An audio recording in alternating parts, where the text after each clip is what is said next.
Hi, everybody. Welcome. And we are going to go ahead and get started because it is 5:30. Happy New Year's. Thank you so much for joining us tonight for our Beyond the Beer series, especially that we're highlighting a brewery down in Denver, which is Blue Moon. I understand that these are challenging times for many reasons, but we are so excited to have you with us tonight and hope that this is a fun and educational webinar for all of you. We are here to build RAM community and be a resource, and this webinar is one of the ways that we can do that for you. Feel free, while I'm speaking, you can go ahead and download our app if you would like. It updates everybody with upcoming events. It shares information about what's going on with CSU, and it's free, so why not? You can also access your membership here if you are a member of the Alumni Association. So feel free to download the app. You can scan the QR code, or you can just download CSU Alumni app off of your whatever phone you have. I want to thank everybody again for participating tonight. Please, if you have a quick second to, open up your chat feature, switch the chat to all panelists and attendees, and feel free to write where you're from. Say what year that you graduated and what department you graduated from, or which college you graduated from. We would love to hear from you and maybe even connect other Rams to other Rams as you guys are here introducing yourselves. So feel free to do that while I'm speaking. Many of the attendees here tonight are also CSU alumni members, so we wanted to thank you so much for being a member. Without you, our membership is not, or events like this is not possible. So thank you for being a member. If you ever have any questions about being a member, I'm going to post it a little bit later in the chat, and you can click on the link and hear more about becoming a member. Just a reminder, this is a webinar, so do not worry about us seeing you or hearing you. We cannot see you, we cannot hear you. But if you do want to speak or ask a question, please feel free to use the Q&A box at the bottom of your screen or use the chat feature. I will be going through all the questions as we are going through the presentation, and I will stop John when I find a question that needs to be answered right away, or we can answer questions towards the end of the presentation as well. In just a couple of minutes, I will go ahead and put some information at the bottom of the chat that will have information about the Alumni Association. It'll have information if you're having problems with technology. If for some reason Zoom closes down, just give it a second, click on the link, and get back into the presentation. And without further ado, I'm so excited to introduce tonight's guest speaker, John Legnard. John is the brewmaster of Blue Moon Rhino Miller Coors. I think I'm saying that right. And John is also a graduate of Colorado State University with a bachelor's in microbiology.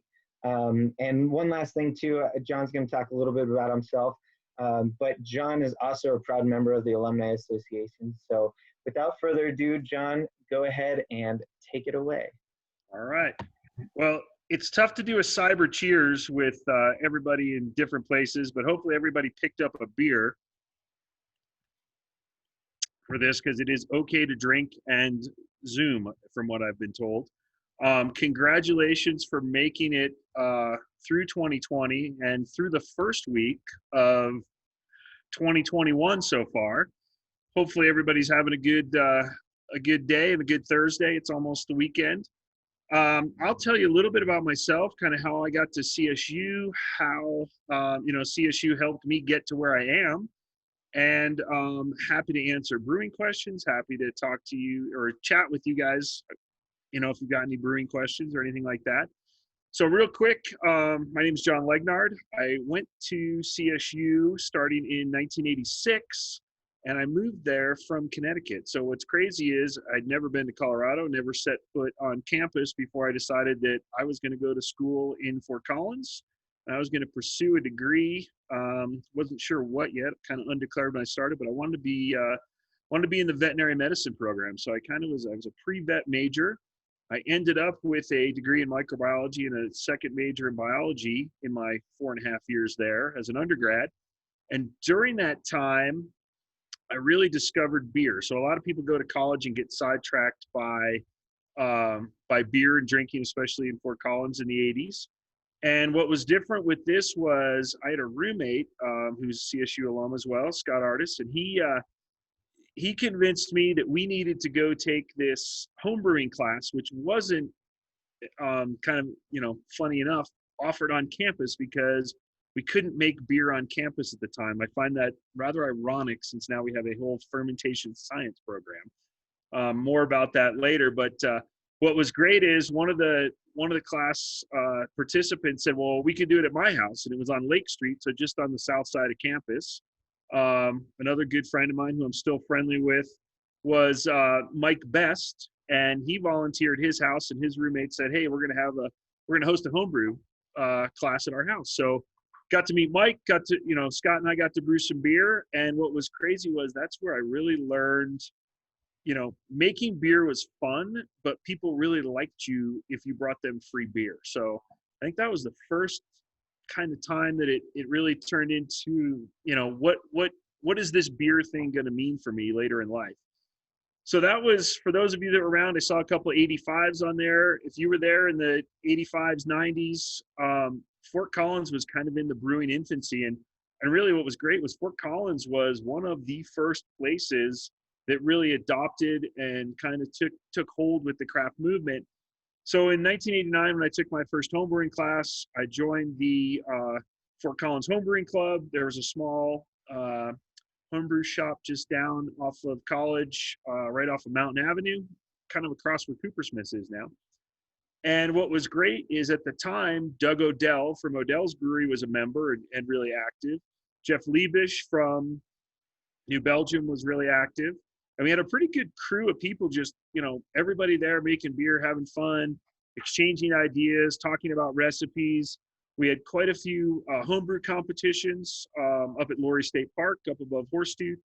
I entered a couple in Denver, and I've still got some of those original, little first place ribbons for some of the homebrewing that I did there.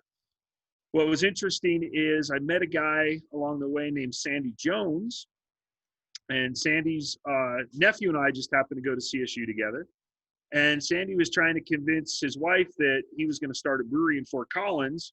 She's like, "That's crazy. There's already two. There's New Belgium Brewery and Odell's, and there's a brew pub named Coopersmith's." And he said, "Well, I think we'd be different. We could make different kinds of beer than those guys make. We'd be happy to put it in 12-ounce bottles and sell it in 6-packs," which was different because at the time, Odell's was draft only, beer on tap, and New Belgium was 22-ounce bottles with kind of a Belgian twist to it. Fat Tire really hadn't even come into its own yet. So Sandy and I talked about it. He wasn't quite ready to, pay me a working wage or even get ready. We didn't have a building yet. And so I graduated in 1990. And I remember going home at Christmas. I graduated in December, and I went home the Christmas before, and I told my parents, "Well, I'm going to go to one more year of school. I think it'll be a full semester, probably an extra half year, but I want to get 2 degrees." And I said, "I don't think I'm going to go to vet school." And I remember telling my mom, sitting at the kitchen table, I'm going to build a brewery. I'm going to work with this guy and build a brewery. And my parents' first question they said is that even legal? 1991, 1990, that was not really a big thing anywhere in the U.S. It was pretty big in Fort Collins, but when we started the brewery that's now called HC Burger in 1991, and we opened doors and started selling beer in 1992, we were the 19th brewery in the state of Colorado. And that included Coors down in Golden and the Anheuser-Busch plant in Fort Collins. So truly the 17th craft brewery to start in this state. And I think there have been now more than 400 started and opened, and some have closed. What was great in the early 90s from my time in Fort Collins is I went to the first 100 breweries that opened in the state of Colorado. So that took me everywhere from Fort Collins to Boulder to Denver, down to Longmont, all the way out to like Durango. I visited, Hubcap Brewery in Vail. And so I still have friends at a lot of those places. I've met an awful lot of those original kind of pioneers in the brewing industry. And it was just fun to be part of the industry, starting out with basically, there was no internet. Everybody was a home brewer when they started. Everybody kind of was on the same page. and everybody had a great idea.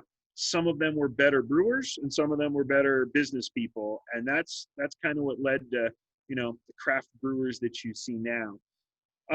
During my time at HC Burger, so I was there 1992 until 1995. So a short 3-year stint. But what was crazy is during that time, Sandy Jones and I built the brewery. We built a great brand, a great brewery, had a pretty good name for ourselves in Fort Collins. We were distributing some beers down into Denver, and we were distributing beers in a couple of different places out of state. We started with 3 employees. Sandy Jones, his wife Karen, and myself were the original 3 brewers, and I was one of the original investors. And what we did was we basically just did anything and everything to make it work. And so, I'd go in and clean some kegs on Monday. I'd fill the kegs on Tuesday. I'd brew beer on Wednesday, and I'd deliver beer in our old Chevy Astro van there, downtown Fort Collins. You guys will probably remember, the Old Town, Mountain Tap was down there. I delivered beer to the Town Pump. I delivered beer to the old Chicago on College that's no longer there. I want to say there was a place down south, the Prime Minister was one of our accounts. And then Prime Minister is probably one of my favorite places because we would go there and drink Dollar Anchor Steams, which was one of my favorite beers. And I think they had dime shrimp on Fridays at their little happy hour. Prime Minister was a good place. We had a lot of fun in those days because everybody kind of knew everybody, whether you're in the bar industry or the brewing industry. And one of my favorite things about working at HC Burgers, we do bottlings once a week, and we'd end up with 6 or 7 cases of low fills. They might have 11 ounces of beer in them. They might not quite be 12. And in that day and age in Fort Collins, you could trade just about anything you wanted for a case of really good beer. And so I think Lee's Cyclery was one of my favorite haunts for, hey, I need some new bike parts. I broke my rim. Can I get a new derailleur? And those guys were always willing to trade for beer. So it was kind of a fun time to be in Fort Collins. Spent a lot of time, mountain biking, going up in Poudre Canyon and fishing. What led me down to Denver eventually was I had seen the craft brewing business kind of exploding. I had helped a couple of guys down in Longmont get started at a brewery called Left Hand Brewery. They came and did a basic internship with me for a couple of weeks. And I said, well, I'll come down and help you guys. They brewed fairly similar beers. They had a really similar system. And so I did the first brews with Dick and Eric down at Left Hand in 1993.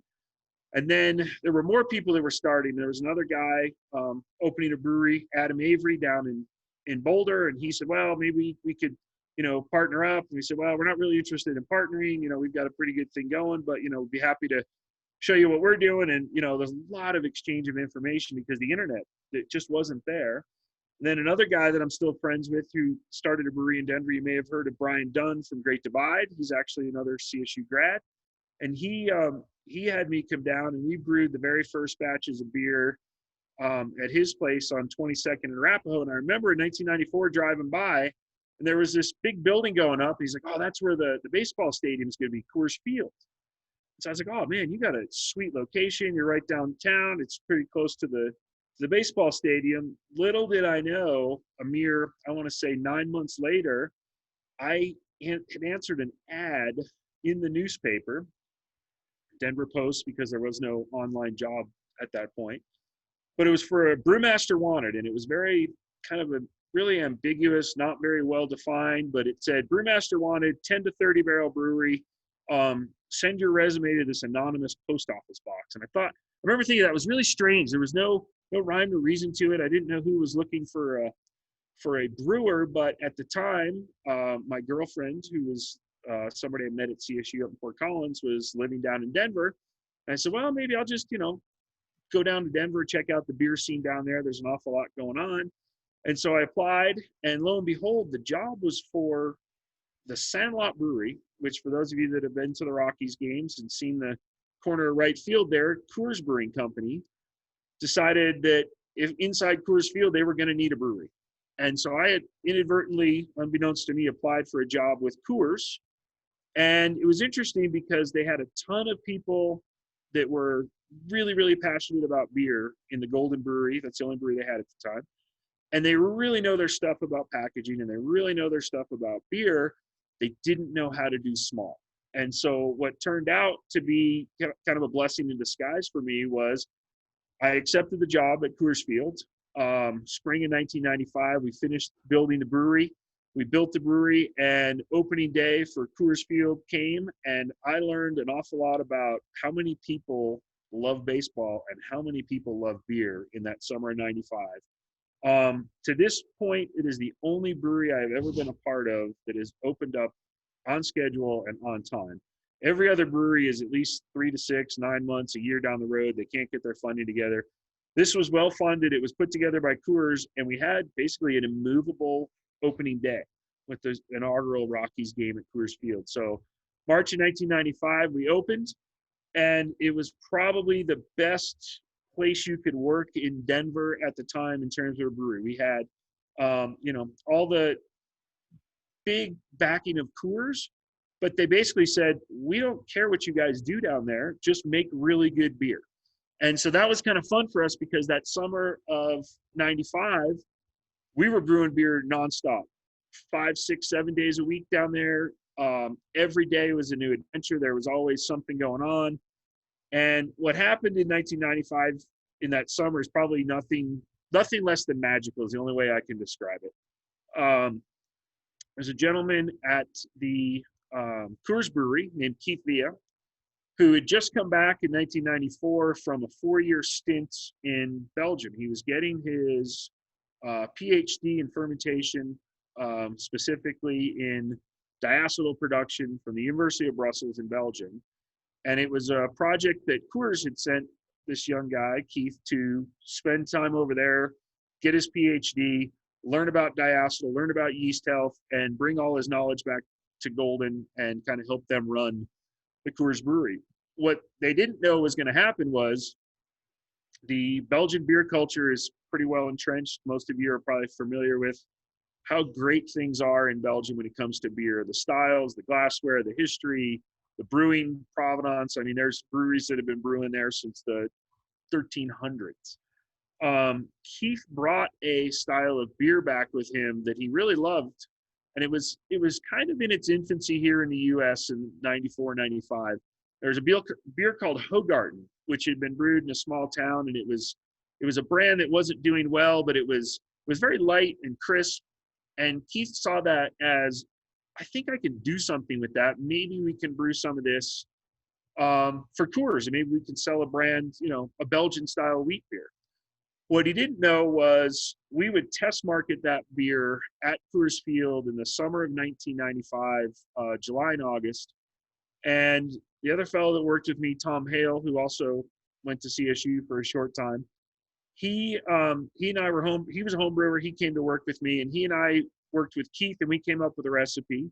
We put the beer on tap, and at that point, all of our beers inside Coors Field had catchy baseball names. We had Right Field Red, Power Alley ESB, Slugger Stout, Squeeze Play Wheat.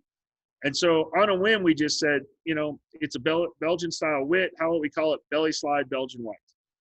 And so we put it on tap, and the summer of 95, it went from an unknown beer to literally our biggest seller, and no one knew why. And the only thing I can put my finger on is it was kind of the perfect combination of right timing. People were trying to experiment, try new beers. Right place. It was Coors Field in the summer, July and August. It's hot. People love to drink beer. So we brought these findings in this beer recipe to the folks in Golden, and the people that tasted it loved it. They was like, wow, this is delicious. This is great. One of the admins at the time tried it at the tasting room bar up there. And she said, oh my gosh, guys, this beer is so good. A beer this good only comes along once in a blue moon. You have to sell this somewhere besides just Coors Field.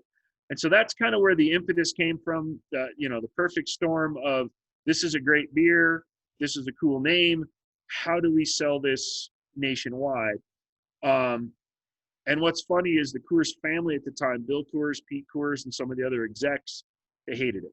They're like, this tastes like lemon pledge. You can't sell a cloudy beer. We can't brew this. It's got orange peel in it. It's got spices like coriander in it. This is going to clog up our brewery. We don't want anything to do with this. So luckily, Keith and myself and a couple other people in the marketing department didn't take no for an answer. And we took that beer and we basically said, all right, if we can't brew it in Golden, can we brew it somewhere else? And can we have it sold through the Coors distributing network? Because they have distributors all over the country. It seems like if people like it in Denver, people would like it elsewhere. So that's kind of the impetus of where Blue Moon got its start at Coors Field right here in Denver. And the history of, what comes next, we often talk about it being like a 15-year overnight success story, because we were brewing that beer in 1995. We launched it into several markets in the fall of 1995 in some bottles. We had a couple of other flavors with it. We had a raspberry cream ale. We had a nut brown ale. We had some really interesting, ideas that, hey, we could do this, we could do that. And that beer, the only beer that really took off besides Blue Moon Belgian White, was Harvest Pumpkin. And so Harvest Pumpkin was a beer that kind of on a whim at the brewery, we said, well, we'd like to do pumpkin pie spiced flavor beer. How do we do that? And that was, I think, one of the original creative, let's just try it and see what happens. And I always tell people, there's no such thing as a bad idea. There's just timing might not be right. It might not be the perfect time for this beer. So we launched a pumpkin beer, and believe it or not, I won't say it started the spiced latte, Starbucks pumpkin pie, but people love that beer. They know come September 1st or so, they're going to find that beer in their local liquor store, and now it's officially fall. Fall means football. Fall means cool weather. Fall means, and it's one of the things that's kind of become somewhat synonymous with what we do now for Blue Moon. It's let's delight and surprise people. Let's come up with a new idea, but let's put an interesting twist on it that either nobody else has thought of or no one's combined those two flavors. And so from 1995 until 2015, for the next 20 years, my job inside Coors Field was to provide beer for the baseball stadium, but also come up with new ideas, creative twists on new styles for the Blue Moon franchise. So Blue Moon Brewing Company, Blue Moon Belgian White. Over the next 20 years, between the Sandlot and beers brewed at inside Coors Field for Blue Moon, we entered beers in the Great American Beer Festival. We won several dozen medals. We came up with probably some of the most creative beers you've probably never heard of, because they either sold at the stadium and they were gone within a couple of days or a week or two, or they were good ideas, but the timing wasn't right. And I will give you the classic timing isn't right. What beer would you say? People always ask, what's the craziest beer you ever made? Or what beer would you say just didn't hit it off? And I'll give you the example. We brewed a peanut butter ale in 1996. And the peanut butter ale idea came from one of the marketing people who wanted to do a mixed peanut butter and jelly 6-pack. And he wanted to create a black and tan where you had layers of beer, and one of the layers was raspberry and one of the layers was peanut butter. And it was basically a peanut butter and jelly kind of mixed beer. What we didn't know at the time, and this is kind of what's led me down the road of, experimentation is knowledge, and you'll learn things that you didn't know you were going to learn by doing it. Peanuts don't really readily dissolve in beer. It's not like malt. It's not like hops. So we did a bunch of experimentation. We did everything from go to the vendor, the peanut vendor, the fresh roasted nut vendor out on the concourse. We got a bunch of dry roasted, the nuts that they come in the little paper funnel. We said, let's throw those in a vat of beer. Let's see if we can get some of that flavor to seep out. Let's see if we can make some headway on the flavoring with just peanuts. Doesn't work. Not soluble, doesn't give the flavors you want. And so then we said, well, let's, maybe we should grind these nuts up. And so we went to, at the time, the only Whole Foods market, I think, that was in Denver, or that was in the metro area, except for in Boulder, was down by Cherry Creek. and we got like 5 pounds of grind your own peanut butter. And we brought it back and we're like, well, this stuff, it's gooey, but if you ground your own, it's not the right consistency. So we said, all right, what's next? And we went to the grocery store and we bought Jif, Peter Pan, and Skippy. All not chunky, all smooth and creamy. And we started playing with that, where we dissolved those into the brew kettle. And I will tell you that choosy brewers choose Jif. We ended up with a pretty good recipe, and what I think was a phenomenal beer if you like peanuts in your beer. And the reason I say the timing wasn't right is we released it on Labor Day weekend of 1996. I remember putting it on tap. I remember having to put signs up that said, this beer contains peanuts, don't drink this if you're allergic. Peanut butter ale was probably the first peanut butter ale that I'm aware of that anybody had brewed. We put it on tap and people wouldn't drink it. We finally ended up giving away free samples. And the most common reaction was they take a sip and go, wow, that's not nearly as disgusting as I thought it would be. And that was, kind of one of those learnings where, okay, you can make a great beer.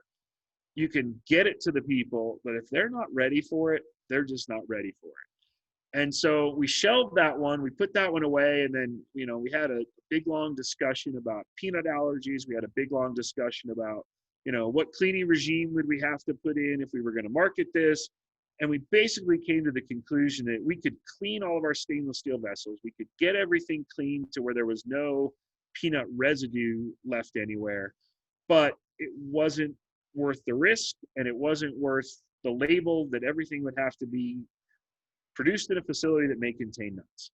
And so we thought that would cause too much trouble if every Blue Moon label had that on it. So ditched that idea till, I don't know, mid 2000s, and one of the marketing people said, I've seen this stuff online. There's people that tried this peanut butter beer and they are dying to try it again. Is there any way we can make it? And we said, well, we can't really do it with the peanuts because everybody thinks that it'll contaminate the rest of the beer. Let's try some other ideas. So we went round and round. We actually used some sunflower seeds and made a sunflower butter beer. Come to find out, people wanted the peanut butter beer. So we isolated every tank in the brewery. We made one more batch of it on our small scale pilot system, and we gave it away at the Great American Beer Festival. And there was a line of people, probably 50 people deep, chanting for peanut butter ale. We had one keg on Friday night, one keg on Saturday night, and everybody wanted to try the peanut butter ale. So I think that just kind of says, it comes full circle, and all of a sudden you're like, sometimes the ideas were ahead of the time. Sometimes they were, bad ideas, but just not right for timing. Other things that we did during that time that I think were really cutting edge, and people don't realize that Belgian White is not the only beer that Blue Moon makes. We did a bunch of different beer wine hybrids in probably 2010 through 2012. And what we did with those was we were looking to kind of break into the white wine spritzers. People were drinking wine and they weren't drinking beer. And we said, can we make a beer or malt-based product that tastes and looks like wine and only pay the beer tax? That was kind of the deciding factor, because if you go to the wine side of the world, you pay a significantly higher tax per gallon. And so we tweaked the recipe so that we had 51% of the fermentables that produce the alcohol was malt, and 49% was a grape juice or grape extract. And so we came up with a beer we called Chardonnay Blonde, which was Chardonnay grape juice and wheat malt and a hop called Nelson Savant, which has a really floral, fruity aroma. And we made a beer that tasted exactly like a white wine spritzer. We put a lineup out that had Merlot grapes in it, Sauvignon Blanc grapes on it. We were working on a couple of different reds. We were trying to do some barrel aging with that stuff, and it just never took off. I think it was ahead of its time, and people were very confused. Is this beer or is this wine? We could never get the price point right. It was in a big bottle, so it looked like wine, but it had beer carbonation. So people got a little a little confused, I would say. So it was kind of interesting at that point, where do we go next? And so, I see Jeff C there. He misses those wine beers. So that's good to see Jeff on there. I don't know if Corey can hear me. I don't know if there's anybody in the chat we want to answer any questions, Corey. If not, I might share my screen and play a quick video before we go to the next. We do have a couple of questions, but okay. We can ask those questions, some of them at the end. One was, how long did you spend in Connecticut? The first 18 years of my life, I got out of there as soon as I could. And I came to Fort Collins in 1986 and haven't left Colorado for any length of time since then. So awesome. And then where in Connecticut were you as well? Southwestern Connecticut, Fairfield County. I think I saw Richfield on the. Did they say they were from Richfield on there? Yeah. Little town just north of there called Bethel. So. Cool. Yeah, and the other questions we can wait till the end. So you okay, we'll wait till the end. Well, let me see if I can share the screen. You gave me control, right? Let's see if I can if I'm technologically savvy enough to do this. Let's see. The couple things. Oh, this is one of my favorite things. Let's see if we can see this first. So I think this pretty much sums up what brewers do. I don't know who created this little meme, but people think we just sit around and drink beer. We do sample beer quite often. The customers think we just stand around and like watch beer brew, and that is not true. Most of my friends who are CSU grads know that I don't just stand around drinking pints of beer. I would like to think that my mom thinks I use my science degree, but it's probably less appropriate now than it used to be.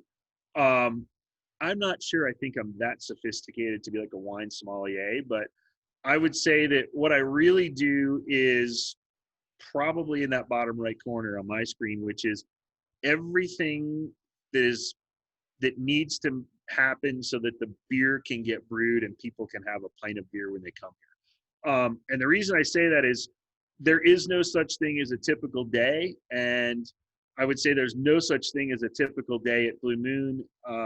Today started off with me finding a stolen car in our parking lot and figuring out who the owner was and actually cracking the case by the time the Denver PD got here to pick up the stolen car. So that started it off. I did some hand filling of bottles today for a specialty beer we're doing for the National Western Stock Show, which is only 1.5 miles away. And so that was kind of, the day is never the same, which is what I think makes, it really makes life kind of fun because nobody knows what's coming next. And so I think that makes it fun for me. So let me see if I can make the video work, Corey, and we'll make sure that we've got a little story of Blue Moon Brewing Company on the screen. So there we go. How's the sound? You're not sharing the right screen. You might need to stop and then reshare. Something that's raw ingredients and the end product. Hey, John.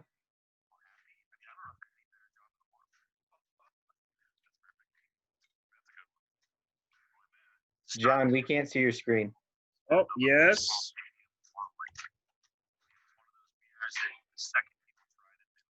Sorry, Kathy.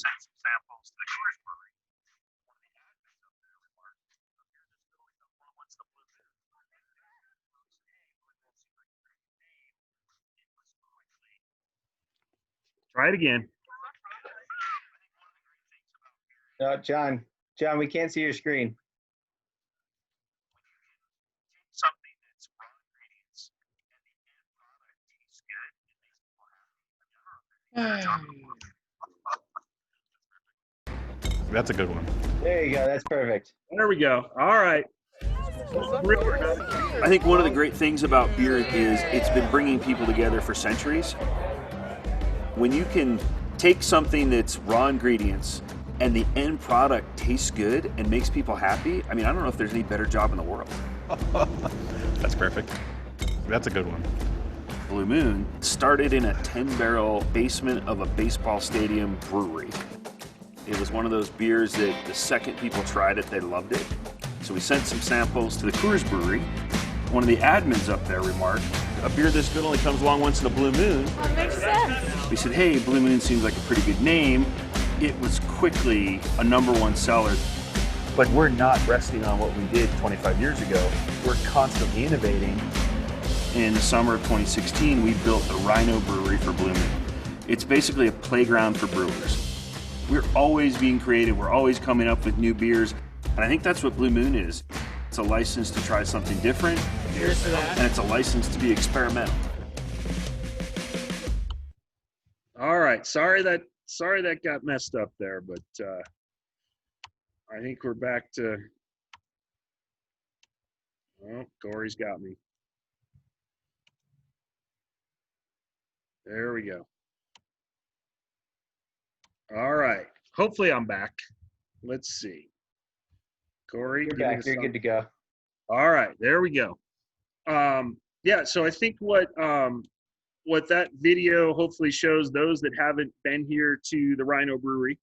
We're at 38th and Brighton Boulevard, just off I-70 in Washington, literally a stone's throw from the stock show, National Western Stock Show. We're not too far from the Mission Ballroom, and I'm hopeful that at some point in 2021 there will be concerts and there will be, very limited masking and some good dining experience. But we are open for business. We just got the green light on Monday to do in person, not limited dining, but not limited seating. So we've got about 400 seat restaurant here. We're at about 25% capacity. So when we built this place, what's behind me is the Big Brew House. We had a lot of thought, and Jeff C., who's on the call here, and I sat down with a whiteboard and we said, hey, if we're going to brew or build the ultimate brewery, what do we need to brew there? How are we going to do this? What does it look like? And I've been to probably 400 different breweries, and I knew that building someplace in Denver, we could have basically what's the ultimate customer experience for Blue Moon. It's kind of that, North Star. It's that Mecca. It's where people will come when they want to experience Blue Moon and see where it all started and what it's all about. And so what we did is we took an old building, about 27,000 square feet. We rehabbed the entire thing, basically took it down to the studs and started from scratch. We left the ceiling, the four walls, and some of the original concrete in the restaurant. We sloped the floors and built all the drains and stuff for the brewery. So it was kind of fun to start from what was essentially a blank sheet of paper, but there were some parameters. What we wanted to do was have a customer experience where the people could come in, they could experience the beer, the food, and learn about Blue Moon. And so pre-pandemic 2019, we were averaging about 15,000 visitors a month. And they came from all over the world and all over the United States. And what was great was they got to come here, but they got to experience Blue Moon like no one could in the previous 20 years. We have 24 different beers on tap. We have a 2-barrel pilot system, which does all the experimental stuff, all the exciting, new products, new flavors, new ingredients, and we can do that on a 2-barrel system. And 2 barrels is 60 gallons, or about 4 kegs of beer from back in your college days when you were getting a beer to go to a party. What we do with that is we put all those beers on tap. We've got a pretty good tracking system for what sells, what doesn't. Our wait staff is really well trained in terms of they are asking the right questions. They're not going to try to force feed somebody a double IPA if that person wants a light, fruity wheat beer. And so what we do is we say, you know what, we're going to make any kind of beer that everyone is going to like something when they come here. So we've reincarnated those beer wine hybrids. We usually have one of those on. We've done everything from completely spontaneous sour beers in a copper cool ship to barrel aging beers. We just did a mint julep Woodford Reserve wood aged 6 months for the Kentucky Derby. And so we're in a spot where we could make such a wide variety of beers that I think people will be pleasantly surprised when they come to visit.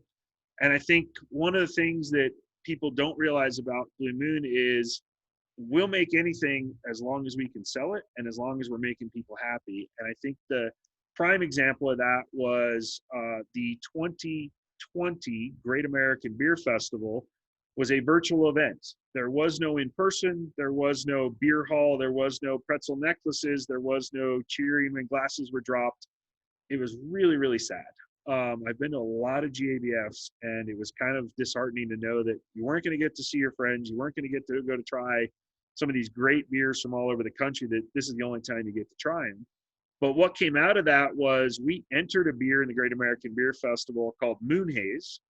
And I was at home drinking a Coors Banquet, watching the awards announcement on the computer, live. And they said, and the gold goes to in the hazy IPA or hazy pale ale category, Moon Haze. And my first thought was, damn it, somebody stole our name. And the next words out of the guy's mouth, Chris Swersey, who reads all that stuff, was Blue Moon Brewing Company. And I went, holy crap. And that's a beer, style's only been around for about 3 years. It's a New England / hazy IPA that it's really, really a gorgeous beer. It looks just like this. It's hoppy, but not overly bitter. It's pretty darn fruity. And because we're Blue Moon, we actually did whole oranges into the brew kettle and into the fermenter. So we did whole dried oranges and put the entire thing in there because it's a little more bitter than a Belgian white. And with that, Moon Haze Juicy IPA or Juicy Pale Ale, we kind of set the craft and some of the lesser known breweries than Blue Moon on their ear, because they're like, whoa, what is Blue Moon doing making a hazy pale ale? That's not what they do. They make fruited wheat beers. And so it was kind of fun for us to experiment, kind of fun for us to try something, different, but, in the realm of Blue Moon. I mean, Blue Moon was hazy before hazy was cool, is what I like to tell people now. So at the Rhino Brewery, I mean, we're experimenting every day. In 2019, because I kind of forget all about 2020, we put 104 new beers on tap in 52 weeks. So we averaged 2 new beers a week on tap. And so the variety and the menu's always changing. So I tell people, come by and try it, because you never know what you're going to see. It may be the next Moon Haze, which is a gold medal winner. It may be the next Blue Moon Belgian White. And, you never know what we're going to come up with next. And I think one thing I do want to mention, I know we'll, probably give it 5 more minutes and then ask questions, but Blue Moon is now nationwide. It's all 50 states, and it has been for a while. What's interesting about Blue Moon is because we're now owned by Molson Coors, which is a large international brewery, we are in 25 countries. And so we take, we kind of take that pretty seriously when we go to a new country. We started in places that were, I won't say similar to the US, but Australia was one of our big markets. Canada was one of our big markets. Interesting fact, in Canada, we can't call Blue Moon Blue Moon. There's a company up there called Labatt's, and Labatt's in Canada owns the rights to anything with the word blue in it related to beer. And so if you go north of the border, or if you happen to be up there on vacation or something, Blue Moon in Canada is called Belgian Moon. The logo looks the same, the beer is the same, but we had to change the name because of Labatt's. We expanded into a few more countries, and then we said, the one thing that Blue Moon does really, really well is customer experience. It's not just about opening a beer. It's that whole experience, and people often remember the first time they had a Blue Moon, they saw an orange on the side of the glass, and they were like, what is that? And one of your friends probably told you, oh, that's a beer called Blue Moon. You have to put an orange on it because it tastes like oranges. And so what we decided to do is expand into some other countries with a very similar model to what we have here in Denver, minus the brewery. And so we opened Blue Moon tap houses in Las Vegas in 2018, Philadelphia, Norfolk, Virginia, and there's one inside Churchill Downs where the Kentucky Derby's run, which is why we did a Kentucky Derby beer for a race that didn't run with fans last year. But we also said we're going to expand our reach, and we opened up tap rooms in Panama City, Panama, and in Madrid, Spain in 2019. And then, believe it or not, in 2020, we actually did manage to expand again, and we opened a tap room in South Korea, which is one of two that I haven't been to yet. I don't know if travel bans will be lifted in 2021, but it's fun to get to go to those places and see the excitement of those people in those places or countries drinking Blue Moon Belgian White for the first time. And what's crazy is all the beer for all those tap rooms comes out of Denver. So we're supplying beer to 7 different tap rooms in 3 different countries all over the U.S. right now out of Denver. So we've got a really far reach when it comes to, brewing beer and sending beer places. So if anybody is remote or not in Denver Metro, I'd highly encourage you to go check out one of those other places, depending on what your location is. So, Corey, do we want to go to Q&A and chat? Yeah. Okay, so I think you've answered a couple of these questions, like why the orange slice in the Blue Moon? Well, I can talk about that real quick. Let me go to that because it's interesting, and it's also it wasn't there in the very beginning. So if you look back in 95, 96, 97, there was no orange on the glass. The orange on the glass came about in about 1998 when Keith started trying to figure out a way to differentiate Blue Moon Belgian White from your typical Weiss beer. Weiss beer comes in a very similar looking glass. It's got a hazy appearance. And a lot of people were garnishing their beer with a lemon. And at some point, Keith and somebody else said, well, what if we tried this with an orange? And what it did was it set Blue Moon apart, and it kind of set the beer on fire because the orange on the glass tells you it's different. The orange on the glass kind of accentuates what's in the actual beer, which is orange peel and coriander. So it gives it a little bit of spiciness. And it makes the beer customizable. And but what I mean by that is some people will take that orange off and they'll chew it and they'll eat it. Some people will take it and squeeze it and then throw it in their beer. Some people will dunk it. Some people throw it aside. What's interesting is we've looked at it and we've asked the question, and there is no right way. There is no wrong way. Just do whatever makes you happy as long as you're drinking a Blue Moon. So that's kind of why the orange is there and how the orange came to be. So what else you got? Cool. Next one was, how do you compare to Oscar Blues and Boulder? How do we compare in terms of beer, in terms of size? I guess I'd like a little clarification on that. If I had to guess, I would say it's beer. The beers. Yeah. Oscar Blues is notorious and famous for craft beer in a can. And what's funny is I loved that idea when I first heard about it, because I love canned beer because it's kind of a microcosm of the brewery. It's a tiny little beer tank. It blocks out oxygen. It blocks out the sunlight. It's actually a really, really good container, and it's fully recyclable. So they kind of started off that craft revolution in cans. Blue Moon is available in cans, and I think people will be excited that summer 2021, we're doing a variety pack in cans, because I tell people all the time, I'm like, no one wants to take a bottle on their boat. No one takes a bottle to the beach, and no one takes a bottle to the pool. Why don't we have more cans of beer? So we're going to be doing more cans in 2021. So in terms of beer styles, I mean, Oscar Blues is definitely known for some of their barrel aged, some of their hoppier beers, and some of the, the stronger beers, but, they make good beer. What else you got? Cool. Next one is, can you fill growlers at Blue Moon Brewery?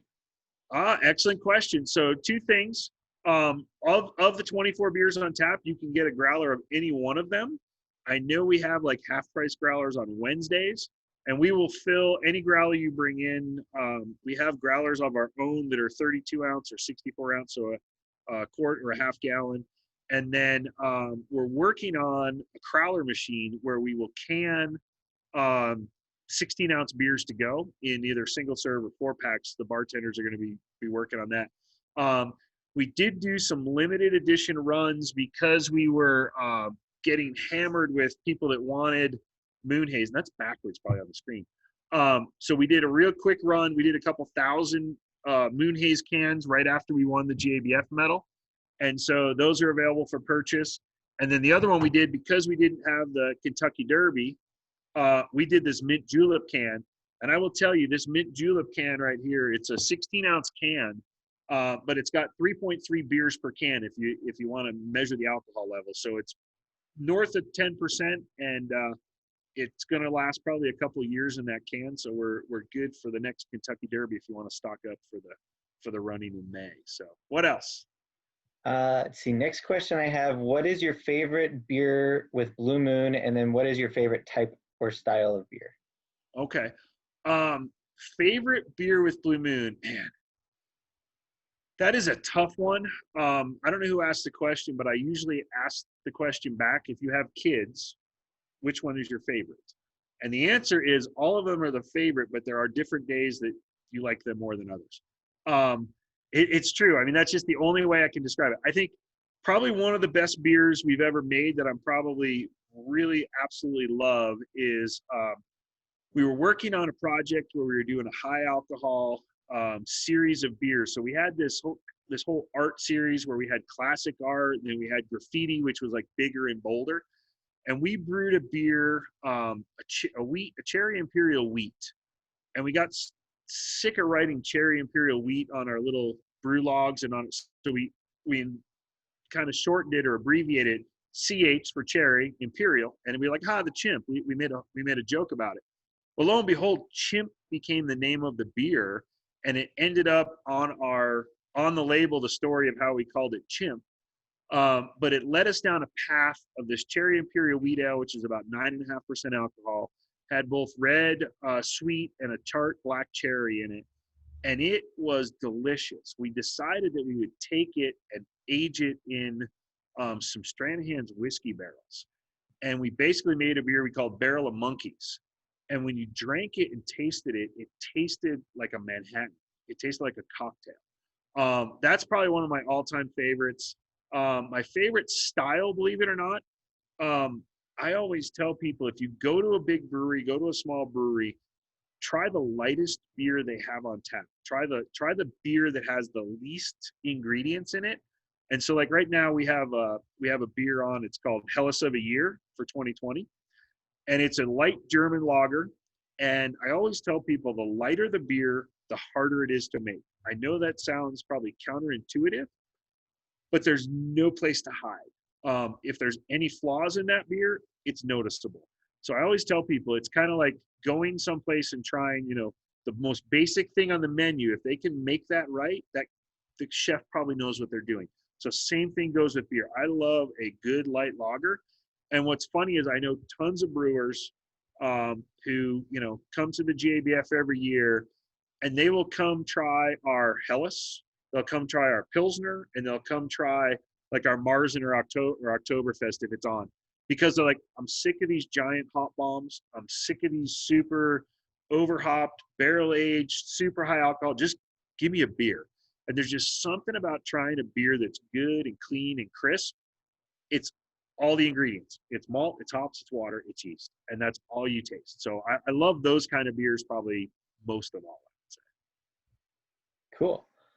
Next one is, which tastes better, bottle or canned beer? Which tastes better? Well, it depends. If you're drinking them out of said receptacle, I would say a can probably tastes better than a bottle, because you generally get more air in there and you get more aroma for a Blue Moon. I have for years tried to figure out a way to do a can that has like a pull top for like tennis balls, where you have a big wide mouth opening, and then you could garnish it, because that's the full sensation you want to get when you drink a beer. So I would say can and bottle are very similar until you pour them in the glass, and then they're identical. I would prefer something with a wider mouth so that you get more of the aromatics, because they say you drink beer with your eyes, and you look at a beer and you can tell what it's going to taste like, but you also get a lot of sensory from your aromas, and you get a lot of that sensory after you taste it and kind of let it go through your mouth and get all the senses activated. So I would say the can and the bottle are similar, but if you're going to pick one, I'd say the can to me always tastes a little better. I like the big screw top cans. I don't know, you get them at the baseball games. They've got a big screw top on them, so you get a little bit more of a aroma out of the can. So what else? Sweet. And then last question I have is the Sandlot still open or waiting for the baseball season? Sandlot, the two guys that still brew beer there, they are still open and brewing beer. They work for me still. So I manage this brewery plus the Sandlot Brewery. They're only open during baseball games, and they are desperate for people to come drink their beer, hopefully in just 3 short months in April. I'm hopeful that we'll have some kind of in-person baseball at Coors Field, because Coors Field to me is one of the quintessential experiences for Colorado. It's not Red Rocks, but it's certainly an experience. Like there on a midsummer, night where the sun's going down and it's warm during the day, but now it's cooling off, and you go get a beer and just sit in the stand. It's like one of the best Colorado things you can do, I think. So what else? 3 minutes. That's all the questions I have. So, oh wait, somebody just came in. Are you familiar with the Maker's Mark Bourbon Ambassador? It encourages people. I can't see interested. I couldn't see the rest. So it encourages local people interested in spreading the word about their favorite handcrafted beer. Blue Moon, they receive, this kind of breaks up, receive insider news and invitations to events or programs. I am not familiar with that, but maybe get Corey a note on it. We'll take a look at it. So yeah, feel free to shoot me an email. We've partnered with a bunch of local distilleries, Stranahan's being one, Loophole Brothers being another. There's a distillery right around the corner from us, and when the pandemic hit, we actually sourced a bunch of ingredients and we made hand sanitizer with them at their distillery, and distributed it to a bunch of first responders, nursing homes, and stuff like that. So there's a pretty good collaboration between the two. Cool. Well, on that note, that seems to be all of the questions for tonight. So thank you so much for, and then Jeff Calloway said, have you ever brewed at the Ramskeller? I didn't even get to talk about the Ramskeller. I didn't get to talk about fermentation science, Jeff. Sorry. The brewery inside the Ramskeller, for those of you that don't know, fermentation science is a real thing. I have my hat right here to even remind me, Jeff. See that? Look at that. And we did brew there. I think it was the 4th batch of beer I ever brewed there. But it brought me back to kind of my roots. I hadn't brewed beer in Fort Collins since about 1995, so it was kind of fun. So on that note, we'll talk to you all later. Thanks for a great time, Corey. Awesome. Well, thank you so much, John, and thank you everybody for making it out tonight. And we're going to be posting this on our YouTube channel too, so if you want to rewatch it or hear more, just log into our YouTube channel as well. And go drink some Blue Moon. Yeah, cheers everyone.